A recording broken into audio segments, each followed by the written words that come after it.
بسم اللہ والصلاۃ والسلام علی رسول اللہ وعلی آلہ وصحبہ ومن والہ۔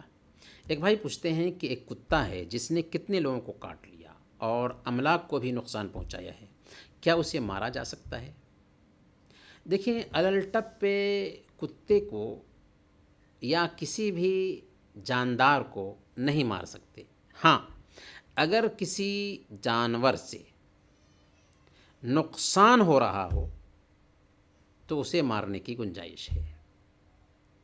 اسلام انسان کی زندگی اور اس کے مال کی حفاظت کا ضامن ہے، اسی لیے ایسے جانوروں کو مارنے کا حکم آیا ہے جن سے کسی طرح کا نقصان ہو رہا ہو۔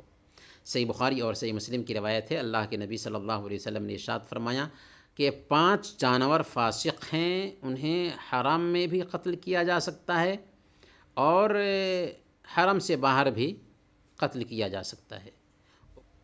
چیل، چوہیا، کاٹ کھانے والا کتا، بچھو اور کوا۔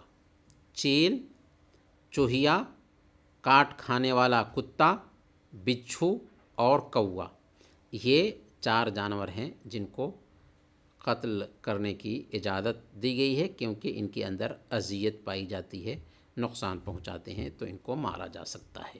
تو اگر جانور کتا نقصان پہنچاتا ہے تو اس کو مارا جا سکتا ہے، لیکن اگر نقصان نہیں پہنچا رہا ہے تو بہرحال نہیں مار سکتے۔ وصلی اللہ علی نبینا محمد وعلی آلہ وصحبہ اجمعین۔